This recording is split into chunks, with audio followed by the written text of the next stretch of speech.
الحمد لله وكفى وسلام على عباده الذين اصطفى أما بعد أعوذ بالله من الشيطان الرجيم بسم الله الرحمن الرحيم ربنا آتنا من لدنك رحمة وهيئ لنا من أمرنا رشدا صدق الله مولانا العظيم. கண்ணியத்திற்கும் பெரும் மதிப்பிற்குரிய அல்லாஹுவின் நல்லடியார்களே, பெரியோர்களே, தாய்மார்களே, அல்லாஹுவின் பேரருளால் புனிதமிக்க ரமதானுடைய மாதத்தை நாம் அடைந்து இன்று 12வது தராவி தொழுகை பரிபூர்ணமாக நிறைவு பெற்றிருக்கிறது. அல்லாஹுவின் அருள்முறையிலிருந்து கிட்டத்தட்ட 15 ஜுஸூக்கள் இன்று நிறைவு பெற்றிருக்கிறது. அல்லாஹு தாலா இது நாள் வரை நாம் நோற்ற நோன்பையும் நம்முடைய தொழுகையும் மற்ற வணக்கங்களையும் அல்லாஹ் பரிபூர்ணமாக ஏற்றுக்கொள்வானாக. அதற்கான நன்மைகளை துன்யாவிலும் ஆகிரத்திலும் நிரப்பமாக தந்தருள்வானாக. மீதமுண்டான நாட்களில் முழுமையாக இபாதத் செய்வதற்குண்டான நசீபையும் உடல் ஆரோக்கியத்தையும் அல்லாஹ் நமக்கு தந்தருள்வானாக. கண்ணியத்திற்குரியவர்களே, இன்று சூரத்துன் நஹல், சூரத்து பனி இஸ்ராயில், சூரத்துல் கஹஃப். இன்ஷா அல்லாஹ் சூரத்துல் கஹஃப் நாளை அது முழுமை பெறும். அல்லாஹு தாலா தொடர்ச்சியாக தொழுகையில் ஓதும் பாக்கியத்தை தந்தான். சூரத்துல் கஹஃப் அதனுடைய ஆரம்ப 10 வசனங்கள் யார் மனப்பாடம் செய்து ஓதுறாங்களோ தஜ்ஜாலுடைய ஃபித்னாவிலிருந்து அவர்கள் பாதுகாக்கப்படுவார்கள். அதே போன்று சூரத்துல் கஹஃபினுடைய கடைசி 10 வசனங்கள் யார் ஓதுவார்களோ அவர்களும் தஜ்ஜாலுடைய ஃபித்னாவிலிருந்து பாதுகாக்கப்படுவார்கள். அப்போ தஜ்ஜாலுடைய ஃபித்னாவிலிருந்து பாதுகாக்கப்படுவார்கள்னு சொன்னால் அப்போ தஜ்ஜால் வந்துடுவானா? நம்ம ஓதுற வரையிலும் தஜ்ஜால் வரமாட்டான். எதுவரையிலும் ஓதக்கூடிய மக்கள் இருப்பார்களோ அதுவரையிலும் தஜ்ஜால் என்ன செய்ய மாட்டான். உலகத்தில் ஏற்படக்கூடிய குழப்பங்களிலேயே மிக ஆபத்தான ஒரு குழப்பம் தஜ்ஜாலுடைய குழப்பம்தான். எல்லா நபிமார்களும் தஜ்ஜாலை பற்றி பேசியிருக்கிறாங்க. கியாமத்துடைய அடையாளங்களில் மிகப்பெரிய அடையாளம். அல்லாஹு தாலா அந்த முசீபத்துகளிலிருந்து, அந்த சோதனைகளிலிருந்து நம் எல்லோரையும் காத்தருள்வானாக. அப்போ இந்த சூரத்துல் கஹஃப் வெள்ளிக்கிழமை அன்று நம்ம ஓதனம் சொன்னால், யார் சூரத்துல் கஹஃபை வெள்ளிக்கிழமை அன்று ஓதுவார்களோ அல்லாஹு தாலா அவர்கள் கால் பாதங்களிலிருந்து வானலோகம் வரை ஒரு பிரகாசத்தை, ஒரு நூரை ஏற்படுத்துகிறான். அதன் மூலமாக அவர்கள் எல்லா விதமான ஃபித்னாக்களிலிருந்து பாதுகாக்கப்படுவது மட்டுமல்ல, அவர்களுடைய பாவங்கள் 2 ஜும்மாவுக்கு மத்தியில் உண்டான சின்ன பாவங்களும் மன்னிக்கப்படுகிறது என்று பெருமானார் ஸல்லல்லாஹு அலைஹி வஸல்லம் அவர்கள் சொன்னார்கள். ஆக அன்பானவர்களே, இந்த சூரத்துல் கஹஃபினுடைய ஆரம்ப 10 வசனங்கள், கடைசி 10 வசனங்கள் வெள்ளிக்கிழமை என்று முழுமையாக ஓதக்கூடிய பழக்கங்களை நாம் ஏற்படுத்தி கொள்ள வேண்டும். அல்லாஹு தாலா அந்த பாக்கியத்தை நமக்கு தந்தருள்வானாக. இந்த சூரத்துல் கஹஃப் எதனால் அல்லாஹு தாலா அதை இறக்கினான்? கஹஃப்னா அது ஒரு குகை தோழர்கள். இந்த சூரத்துல் கஹஃபை இறக்குவதற்கான காரணம் என்ன? பெருமானார் ஸல்லல்லாஹு அலைஹி வஸல்லம் அவர்கள் தன்னை நபியாக பிரகடனப்படுத்தி அவர்களுடைய அந்தஸ்து, கண்ணியம் மக்களுக்கு மத்தியில் உயர்வதை கண்ட குறைஷிகள் எப்படியாவது இந்த முஹம்மது இந்த ஏகத்துவ பிரச்சாரத்திலிருந்து அவரை தூரமாக்க வேண்டும் என்பதற்காக பல்வேறு முயற்சிகள் செய்தார்கள். அதில் ஒரு முயற்சி என்னன்னு சொன்னால், மதீனாவில் உள்ள யூதர்கள்லையே மிகப்பெரிய ஆலிம்கள் இருப்பாங்கள்ல, அவங்கள்ட்ட போய் நம்ம கேட்போம், இந்த மாதிரி திடீர்னு எங்களில் இருந்து முஹம்மதுங்கிற ஒருவர் வந்து நம்மளுடைய முன்னால் நாம் செய்யக்கூடிய வணக்கங்களை எல்லாம் அதை மறுக்கின்றார், புதிய புதிய விஷயங்களை அவர் சொல்கிறார், அவர் சம்பந்தமான உங்களுடைய கருத்து என்ன அப்படிங்கிறத கேட்போம் சொல்லி 2 முக்கியமான ஆட்களை அனுப்பி விடுறாங்க. நதுர் இப்னு ஹாரிஸ், உக்பத் இப்னு முஈத் அப்படிங்கிற 2 பேர் வர்றாங்க மதீனாவுக்கு. மதீனாவில் வந்து அங்கே மிகப்பெரிய ஆலிம்களை சந்தித்து இந்த மாதிரி செய்திகளை சொல்கிறாங்க. அப்போ அங்கே உள்ள ஆலிம்கள் சொல்கிறாங்க, அவர் உண்மையிலேயே நபியாக இருந்தால் நாங்கள் 3 கேள்வி நாங்கள் சொல்கிறோம், அதை அவர்கிட்ட கேளுங்க, அதுக்கு சரியான பதில் சொல்லிட்டாருன்னா அவர் நபி தான், அதில் சந்தேகமே இல்லை அப்படின்னு அவங்க சொல்லிடுறாங்க. அந்த 3 கேள்வி என்ன? ரூஹுன்னா என்னான்னு கேளுங்க அவர்கிட்ட. முதலாவது கேள்வி ரூஹுன்னா என்ன. இரண்டாவது, பல 100 ஆண்டுகள் குகையில் தூங்கினார்களே சில வாலிபர்கள், அவர்கள் சம்பந்தமான செய்திகள் என்னன்னு கேளுங்க. மூன்றாவது, பல நாடுகளை வெற்றி கொண்டு பிரம்மாண்டமான ஆட்சி செய்த சுல்கர்னைன் அவர் சம்பந்தமா கேளுங்க. இந்த மூன்றுக்கும் அவர் சரியான பதில் சொல்லிட்டா அவர் உண்மையான நபி தான் அப்படின்னு அவங்க சொல்றாங்க. அப்போ இந்த போன 2 பேருக்கு ரொம்ப சரிதான், சரியான விஷயம் இது. இதை வச்சு முகம்மதை நம்ம மடக்கிடலாம். அப்போ பதில் சொல்லணும்னா அவர் நபி இல்லைன்னு ஆகி போயிடும். ஏகத்துவ பிரச்சாரத்திலிருந்து அவரை தூரமாக்கிடலாம் அப்படின்னு நினச்சிக்கிட்டு வர்றாங்க. மக்காவில் வந்து பெருமானார் ஸல்லல்லாஹு அலைஹி வஸல்லம் அவர்களை கூப்பிட்டு இந்த கேள்வி கேட்கும் பொழுது அல்லாஹு தாலா உடனடியாக என்ன செய்தான், அந்த சரித்திரங்களை இறக்க ஆரம்பித்தான். அதில் சொல்லப்பட்டது தான் இந்த சூரத்துல் அஸ்ஹாபுல் கஹஃப், குகைவாசிகளுடைய சரித்திரம் என்ன. குகைவாசிகளுடைய சரித்திரம் அப்படிங்கிறது பெருமானார் ஸல்லல்லாஹு அலைஹி வஸல்லம் அவர்களுக்கு பல 100 ஆண்டுகளுக்கு முன்பு நடந்தது. அந்த நேரத்தில் சூரிய சிலை வணக்கங்கள், சூரிய வணக்கங்களை செய்து கொண்டு அல்லாஹுவினுடைய ஏகத்துவ பிரச்சாரத்திலிருந்து தூரமான சில மனிதர்கள் இருந்தார்கள். ஷிர்க்கு, இணை வைப்புக்கு மிக உச்சகட்டமாக இருந்தது. அதில் இருந்து தன்னை பாதுகாத்துக் கொள்வதற்கு சில வாலிபர்கள், 7-8 வாலிபர்கள் ஊரை விட்டு காலி பண்ணி வெளியானாங்க. அவங்களுடைய உயிருக்கு ஆபத்து ஏற்பட்டது. தன் ஈமானை பாதுகாப்பதற்காக வெளியாகி அந்த குகையில வந்து தஞ்சம் பூந்தாங்க. அவங்க வரும்பொழுது ஒரு துவா ஓதுனாங்கன்னு குர்ஆன் சொல்லுது. ரப்பனா ஹபுலனா மில்லதுன்க ரஹ்மத்தம் வஹய்யி லனா மின் அம்ரினா ரஷதா. யா அல்லாஹ், உன் புறத்தில் இருந்து எங்களுக்கு ரஹ்மத்தை தான், எங்களுக்கென்று எந்த உதவிகளும் இல்லை, நாங்கள் உன் மீது நம்பிக்கை கொண்டு நாங்கள் கிளம்புறோம், எங்களுக்கு எது சரிங்கிறது படுதோ அதை நீ எங்களுக்கு காட்டு அப்படின்னு துவா செய்துட்டு அவங்க கிளம்பிட்டாங்க. கிளம்பி நேராக எங்கே போயிட்டாங்க, அந்த குகைக்குள்ளே போயிட்டாங்க. கிட்டத்தட்ட 309 ஆண்டுகள் அங்கே தூங்க வச்சான் அல்லா. எத்தனை ஆண்டு? போன அந்த 8 பேரையுமே 309 ஆண்டுகள் குர்ஆன் சொல்லுது. 309 ஆண்டுகள் அவர்கள் தூங்கினார்கள். ஃபதரப்னா அலா ஆதானிஹிம் ஃபில் கஹஃபி சினீன அததா. அவர்களுடைய காதிலே நாம் தூக்கத்தை போட்டோம் சொல்றான். தூக்கம்ங்கிறது கண் இல்லை, காது. அல்லாஹு தாலா அந்த காதை அடைச்சான். எந்த சப்தமும் அவர்களுக்கு கேட்காம கிட்டத்தட்ட 309 ஆண்டுகள் அவர்கள் அந்த குகையில் தூங்கினார்கள். இப்ப நமக்கு இந்த சரித்திரத்தில் இருந்து தூக்கத்தை பற்றி நம்ம இஸ்லாம் என்ன சொல்லுது அப்படிங்கிறத மட்டும் நம்ம முதல்ல தெரிந்து கொள்வோம். தூக்கம் அப்படிங்கிறது அல்லாஹ்வுடைய மிகப்பெரிய அருள். அல்லாஹ் குர்ஆன்ல சொல்றான், வஜஅல்னா நௌமக்கும் சுபாத்தா. உங்களுடைய தூக்கத்தை நிம்மதியை தரக்கூடியதாக நாம் ஆக்கி இருக்கின்றோம். தூக்கத்தை உங்களுக்கு நிம்மதியை தரக்கூடியதாக நாம் ஆக்கி இருக்கின்றோம். உடலில் ஏற்பட்ட களைப்புகளை அகற்றி ஒரு புத்துணர்ச்சியையும் உற்சாகத்தையும் தரக்கூடியதாக அந்த தூக்கத்தை நாம் ஏற்படுத்தி இருக்கிறோம். அதே மாதிரி தூக்கத்தை பற்றி அல்லாஹ் சொல்லும் பொழுது எனது வல்லமைன்னு சொல்றான். நினைச்சிட்டா தூங்கிட முடியாது. நான் படுக்கிறேன்னு சொல்லி கண்ணை மூடிட்டு தூங்கினாலும் தூக்கம் வராது. அல்லாஹ் தான் அந்த தூக்கத்தை கொடுக்கணும். அல்லாஹ் சொல்றான், அது எனது வல்லமைங்கிறான். எப்படி வானம் பூமி பிரம்மாண்டமான படைப்புகள் படைச்சது எனது வல்லமையோ, அதே போன்று மனிதர்களே உங்களுக்கு வரக்கூடிய இந்த தூக்கமும் எனது வல்லமை. ஒமின் ஆயாத்திஹி மனாமுக்கும் பில்லைலி வன்னஹார். இரவிலும் பகலிலும் உங்களுக்கு நான் தூக்கத்தை தருகிறேனே, அந்த தூக்கம் இருக்கிறதே அதுவும் எனது வல்லமை என்று அல்லாஹு தஆலா சொல்கிறான். இந்த தூக்கத்தை பற்றி நமது மார்க்கம் சொல்லுகிறது அஹுல் மௌத். இது ஒரு சிறிய மரணம். தூக்கம்ங்கிறது ஒரு சிறிய மரணம். பெரிய மரணம் அப்படியே போயிடுவாங்க. சிறிய மரணம்ங்கிறது சில நேரத்திற்கு பிறகு மீண்டும் என்ன செய்வாங்க, அவர்கள் எழுந்து விடுவார்கள்.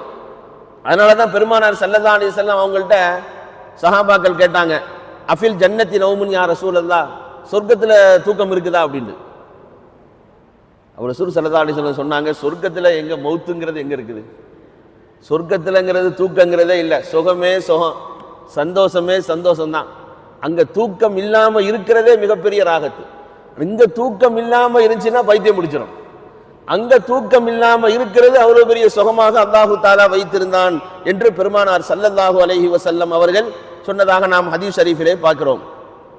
அதே போன்று மனிதன் தூங்கும் பொழுது தன்னை அறியாமலே, தன் நிலை அறியாமலே அவன் ஆகிடுவான். அதனாலதான் தூக்கத்தில் ஏற்படக்கூடிய கனவுல தவறான சிந்தனைகள், எண்ணங்கள், இது எதுவுமே பாவமாகாது, குற்றமாகாது. எவ்வளவு பெரிய ஒரு கொலை செய்துட்ட மாதிரி நம்ம கனவு கண்டோம், உடனே அது எழுதப்படுமா? எழுதப்படாது.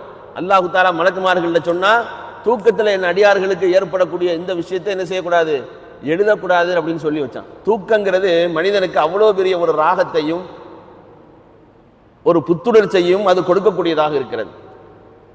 ஒரு மனிதன் 60 ஆண்டுகள் உலகத்தில் வாழுகிறான்னு சொன்னா 1/3 அவன் தூக்கத்திலே கழிஞ்சிருது. 20 ஆண்டுகள் அவன் தூங்குகிறான் கணக்கு பார்த்தோம் சொன்னான். இந்த தூக்கம் தான் முதலில் மனிதன் கபருல வைக்கப்பட்ட உடனே கேள்வி கேட்கப்படுது. அந்த கேள்விக்கு சரியான பதில் சொன்ன உடனே சொர்க்கத்தினுடைய முதல் சுகமே தூக்கம் தான். அந்த மலக்குமார்கள் சொல்லுவாங்களா, நிம் கண்ணவுமத்தில் ஒரூஸ், தூங்குப்பா. திருமணமான அந்த மாப்பிள்ளை தூங்குவார்ல அந்த முதல் இரவுல, அந்த மாதிரி நீ சுகபோகமாக தூங்கு. இதுதான் சொர்க்கத்தினுடைய முதல் சுக ஆரம்பம் கபூர்ல இருந்து. அல்லாஹ் தஆலா அவ்வளவு பெரிய பாக்கியத்தை நமக்கு தந்தருள்வானாக. அப்போ ஒரு வாழ்க்கையிலேயே 1/3 தூக்கத்தில் நம்ம கழிக்கிறோம் சொன்னா அதை இபாதத்தாக மாற்றணும். அதுக்கு வழி என்ன? பெருமானார் ஸல்லல்லாஹு அலைஹி வஸல்லம் அவங்க சொன்னாங்க, நீங்க படுக்கைக்கு போகும் பொழுது தொழுகைக்கு எப்படி ஒது செய்வீங்களோ அதை மாதிரி ஒது செய்யுங்க. தொழுகைக்கு எப்படி நம்ம ஒது செய்வோமோ அதே மாதிரி ஒது செய்யணும். அந்த ஒது செய்துட்டு நம்ம படுக்கும் பொழுது அந்த தூக்கமே ஒரு இபாதத் ஆயிடுது. தூக்கமே இபாதத் ஆயிடுது. கெட்ட கனவுகள் ஏற்படாது ஒது செய்துட்டு நம்ம படுத்தோம் சொன்னா. அதே மாதிரி ஷைத்தானுடைய தீங்குகள் நமக்கு இருக்காது. படுக்கும் பொழுதுதான், படுத்து நம்ம கொஞ்ச நேரத்தில் ஒது முறிஞ்சிருச்சு, படுக்கும் பொழுது ஒது செய்துட்டு படுக்கணும். ஆனா அது பெரிய விஷயம். யாரு உண்மையிலேயே ஈமானில் பரிபூரணமாக இருப்பார்களோ அவர்கள் தான் இந்த விஷயத்தை செய்ய முடியும். ஒது செய்யறதுங்கிறது சொல்றது ரொம்ப லேசு, ஆனா செய்யறது ரொம்ப கஷ்டம். அந்த நேரத்தில் போய் ஒது செய்யணுமா, செய்துட்டா தூக்கம் போயிருமா, இப்படியெல்லாம் நமக்கு சிந்தனைகள் வரும். ஒது செய்ய விடாது. ஆனா ஒது நம்ம செய்துட்டோம்னா கெட்ட கனவுகள் இருக்காது, கெட்ட கனவுகள் இருக்காது. நம்மளுடைய தூக்கம் இபாதத்தாக ஆயிடும். ஷைத்தானுடைய தீண்டுதல் இருக்காது. இதை சொன்ன உடனே சஹாபாக்கள் கேட்டாங்க, யார் ரசூலல்லாஹ், அப்போ எங்களுக்கு குளிப்பு கடமை ஆயிடுச்சுண்டா நாங்கள் என்ன செய்யறது? சஹாபாக்கள் உடனே கேட்டாங்க, ஒதுவோட தூங்கணும்னு சொல்றீங்க, குளிப்பு கடமை ஆயிடுச்சுன்னா நாங்கள் என்ன செய்யறது?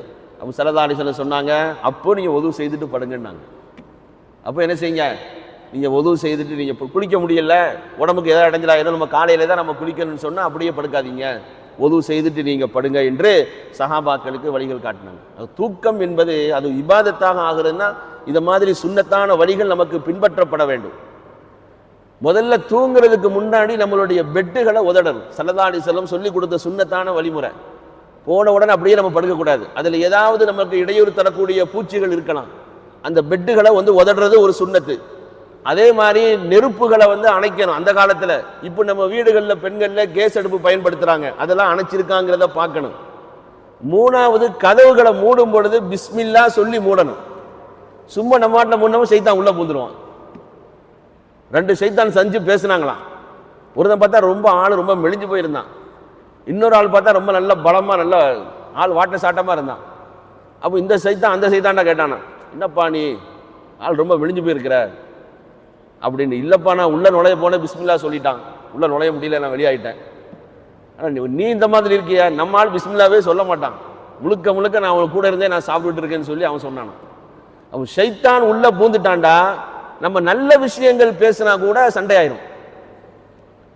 மனைவிட்ட நல்ல விஷயங்களை சொன்னா கூட அவங்க கோவப்பட்டுருவாங்க. ஷைத்தானுடைய வேலை.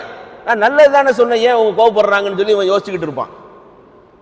அதனால தான் ரசூலுல்லாஹி ஸல்லல்லாஹு அலைஹி வஸல்லம் அவங்க சொன்னாங்க, கதவுகளை மூடும் பொழுது பிஸ்மில்லா சொல்லி நீங்க கதவை மூடுங்க அப்படின்னு நமக்கு சொல்லி கொடுத்துருக்குறாங்க. அதே மாதிரி ஒது செய்துட்டு நம்ம படுக்கிறது நபிமார்களுடைய சுன்னத்து. ஒது செய்துட்டு படுக்கிறது நபிமார்களுடைய சுன்னத்து. தூங்கும் பொழுது ஒது செய்துட்டு நம்ம படுக்கும் பொழுது மரணம் வந்து விட்டாலும் அல்லாஹு தஆலா சொர்க்கத்தை நமக்கு தருகிறான். படுக்கும் பொழுது வலது கன்னத்தில் இப்படி கையை வச்சு வலதுபுறமாக நம்ம படுக்கணும். படுத்த பிறகு நம்ம தூக்கம் வந்த பிறகு நம்ம எங்க பிறண்டாலும் அது கணக்கு இல்லை. படுக்க ஆரம்பிக்கும் பொழுது சுன்னத்தான முறை நம்மளுடைய கையை வலது கன்னத்தில் வச்சு நம்ம ஒர்க்கடிச்சு நம்ம படுக்கணும். அதே மாதிரி அந்த மாதிரி நம்ம படுத்தோம்னா மலக்குமார்கள் நம்ம பக்கத்தில் உட்காந்துக்கிறாங்களாம். பாதுகாப்புக்கு அல்லாஹ் மலக்குமார்களை உட்கார வச்சு அவங்க துவா செய்கிறாங்க, அல்லாஹு மக்ஃபிர் லஹு வரஹம்ஹு, அல்லாஹு மக்ஃபிர் லஹு வரஹம்ஹு. காலையில் விடிகிற வரையிலும் அந்த மலக்குமார்கள் நமக்காக அல்லாஹ்ட்ட துவா செய்கிறாங்க, யா அல்லாஹ் இவருடைய பாவத்தை நீ மன்னிச்சிரு, இவருக்கு நீ கிருபை செய், இவருடைய பாவத்தை நீ மன்னிச்சிரு, இவருக்கு நீ கிருபை செய் அப்படின்னு சொல்லி மலக்குமார்கள் துவா செய்கிறாங்க அப்படின்னு நமக்கு சொல்லி தரப்படுது. படுக்கைக்கு முன்னாடி ஒது செய்துட்டோமா நம்ம ஆயத்துல் குர்சி, அதே மாதிரி சுபஹானல்லாஹ், அல்ஹம்துலில்லாஹ், அல்லாஹு அக்பர், தஸ்பீ குல்ஹுல்லா வஹது குல்லு பிரபில் ஃபலக் குல்லு பிரபின் நாஸ், இந்த மாதிரி சூறாக்கள்லாம் கையில் ஓதி மேலே என்ன செய்யணும், நம்ம தடவி கொள்ளணும்.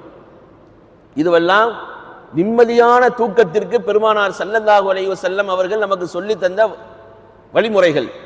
அதே மாதிரி தூக்கம் இருக்கிற, தூக்கங்கிறது 3 வகையில் இருக்கு. ஒன்று இருக்கு இயல்பான தூக்கம், அது மார்க்கம் சொல்லுது 6 மணி நேரத்திலிருந்து 7 மணி நேரம் குறைஞ்சது இது கட்டாயமா தூங்கி ஆகணும். ஒரு மனிதனுக்கு 7 மணி நேரம் தூக்கத்தை நம்ம மார்க்கம் வலியுறுத்துது. ஆனா சில தூக்கங்களை தடுக்குது. அசரு டு மகரிபுக்குள்ள தூங்கக்கூடாது, அசர்ல இருந்து மகரிப் வரையிலும் தூங்கக்கூடாது. அந்த நேரத்தில் தொடர்ச்சியாக ஒரு மனிதன் தூங்கினால் அவனுடைய புத்தி மாறாட்டங்கள் ஏற்பட்டுரும். பைத்தியத்தினுடைய ஒரு சில வகைகள் அவன்கிட்ட உருவாகி இருங்கிறாங்க அனுபவசாலிகள். அதனால அசருக்கு பிறகு அசர் டு மகரிப் விக்ரு செய்யலாம், குர்ஆன் ஓதலாம், மற்ற எதுவும் கிதாபுகள் படிக்கிறான் தான் படிக்கலாம், மற்ற வேலைகள் செய்யலாம். ஆனால் தூங்க மட்டும் கூடாது. ஒரு உடம்பு சரியில்லை அல்லது எங்காவது நம்ம பிரயாணம் போயிட்டு வந்தோம், அசதியாக இருக்குது, தூங்குறோம், அது பிரச்சனை இல்லை.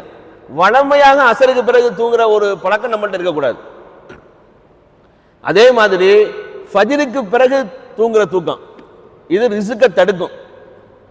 ரசூலுல்லாஹி ஸல்லல்லாஹு அலைஹி வஸல்லம் ஃபஜ்ருக்கு பிறகு தூங்காதீங்கன்னாங்க. ஸல்லல்லாஹு அலைஹி வஸல்லம் ஒரு துவா ஒன்று செய்தாங்களாம், அல்லாஹும்ம பாரிக், யா அல்லாஹ் என் உம்மத்திற்கு என் சமுதாயத்திற்கு அதிகாலையில் அவர்கள் செய்யக்கூடிய எல்லா விஷயங்களிலும் நீ பரக்கத் செய்யும் துவா செய்தாங்க. அல்லாஹ் தஆலா அந்த துவாவை ஏற்றுக்கொண்டான்.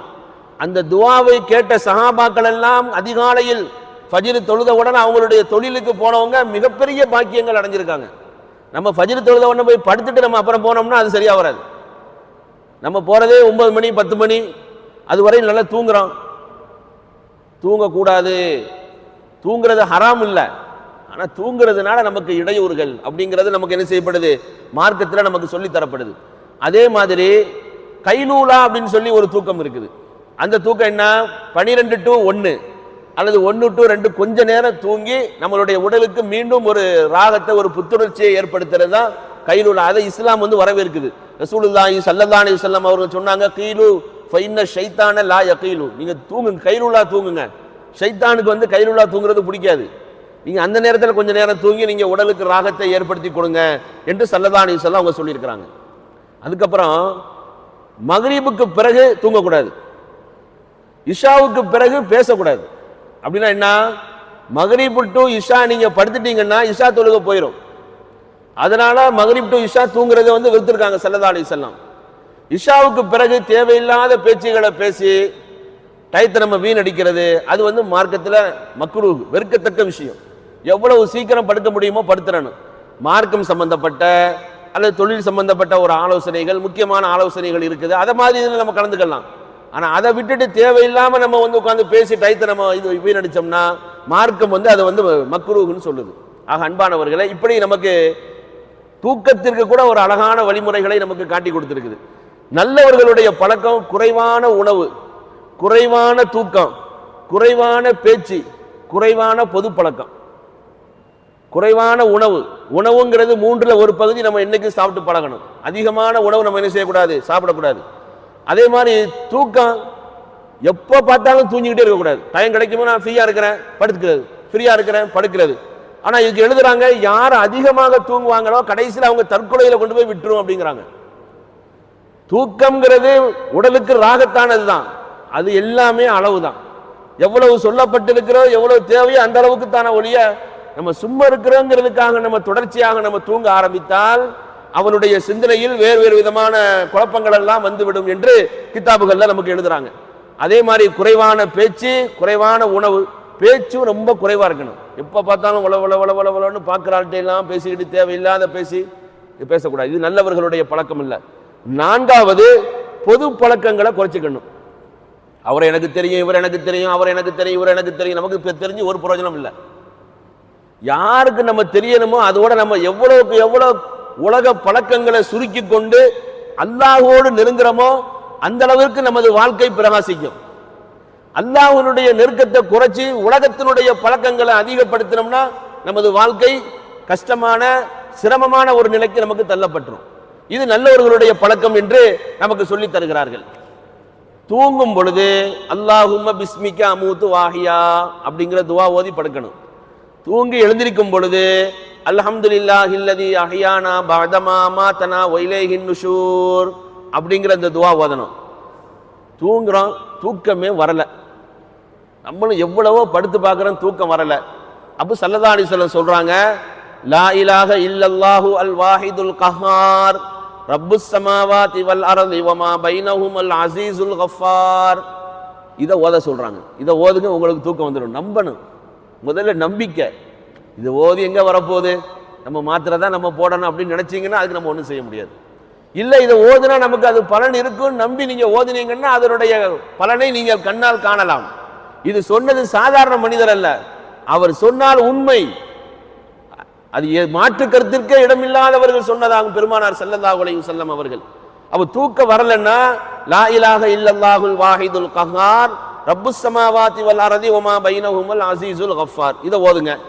அப்படி இல்லையா, அல்லாஹும்ம கினி அதாபக் யௌம தபாசு இபாதக், அல்லாஹும்ம கினி அதாபக் யௌம தபாசு இபாதக், இந்த துஆ ஓதுங்க.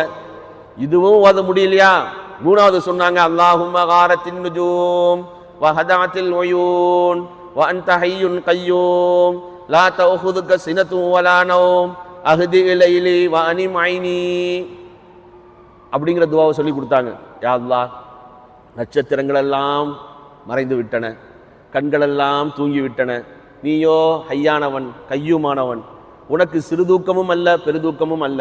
அஹ்தி இலைலி வ அனிம் ஐனி, என் இரவை அமைதியாக்கி யா அல்லாஹ், என் கண்களுக்கு நீ தூக்கத்தை கொடு அப்படிங்கிற துஆவை ஓதுனா உங்களுக்கு தூக்கம் வந்துடும் அப்படின்னு ரசூல் ஸல்லல்லாஹு அலைஹி வஸல்லம் தூக்கம் வராமல் இருந்தால் இந்த துஆவை சொல்லி கொடுத்துருக்குறாங்க. நல்லா தூங்கிக்கிட்டு இருக்கோம், திடீர்னு ஒரு அச்ச பயம், திடீர்னு முழிச்சிருந்து தூக்கம் கெட்டு போச்சு. நிறைய பேருக்கு அந்த மாதிரி பயம் வரும். அப்போ பயம் வந்த உடனே ஸல்லல்லாஹு அலைஹி வஸல்லம் அதுவும் சொல்லி கொடுத்தாங்க. அஊது பி கலிமாத்தில்லாஹி தாம்மாத்தி மின் கலபிஹி வ இகாபிஹி வ ஷர்ரி இபாதிஹி வ மின் ஹமஸாத்தி ஷயாத்தீனி வ அய்யஹ்துரூன்.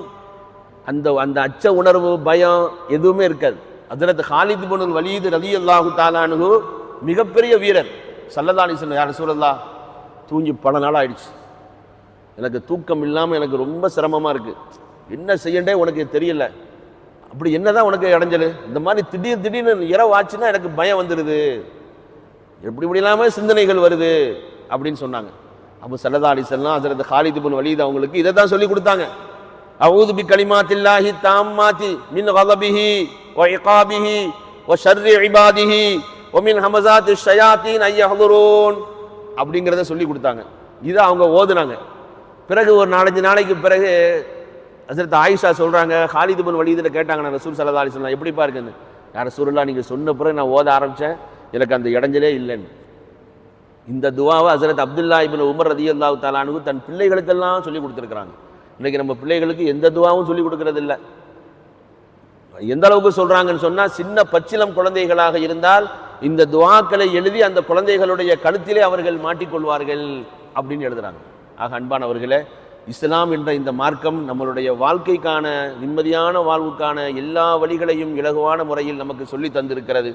அந்த வழிகளை நாம் சரியான முறையில் தெரிந்து கொண்டால் நம்மை விட நிம்மதியாக சந்தோஷமாக உலகத்திலே வாழக்கூடியவர்கள் வேறு யாரும் இல்லை. அல்லாஹு தஆலா அப்பேற்பட்ட பாக்கியத்தை நம் எல்லோருக்கும் தந்தருள்வானாக. கொடிய நோய்கள், ஆபத்துகள், பலா முசீபத்துகள், திடீர் மரணங்கள், மருத்துவமனை கஷ்டங்கள், சிரமங்கள், செலவுகளிலிருந்து அல்லாஹ் நம்மையும் நம்மளுடைய சந்ததிகள், மனைவி மக்கள் எல்லோரையும் காத்தருள்வானாக. நம்மில் யாரெல்லாம் உடல்நிலை சரியில்லாமல் இருக்கிறார்களோ அல்லாஹ் அவர்களுக்கு பரிபூர்ணமான ஷிஃபாவை கொடுத்தருள்வானாக. நம்முடைய ஹலாலான நாட்டங்கள் அனைத்தையும் அல்லாஹ் நிறைவு செய்து தருவானாக. இந்த ரமலானை போன்று இன்னும் பல ரமலானை அடையும் பாக்கியத்தை அல்லாஹ் நமக்கு தந்தருள்வானாக. ரமலானில் ஒரு உயர்ந்த ஒரு இரவு லைலத்துல் கத்ர் என்ற அந்த உன்னதமான இரவை அடையும் பாக்கியத்தை நமக்கு தந்தருள்வானாக. நம்மளுடைய வணக்கங்கள் அனைத்தையும் அல்லாஹு தஆலா பரிபூரணமாக ஏற்றுக்கொண்டு அதற்கான நன்மைகளை துன்யாவிலும் ஆகிரத்திலும் நிரப்பமாக தந்தருள்வானாக. வ ஆகிரு தஅவானா அனில் ஹம்துலில்லாஹி ரப்பில் ஆலமீன்.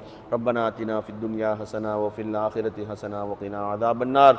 வ ஸல்லி யா ரப்பி அலன் நபிய்யி முஹம்மதின் வ அலா ஆலிஹி வ ஸஹாபிஹி அஜ்மஈன் வல்ஹம்துலில்லாஹி ரப்பில்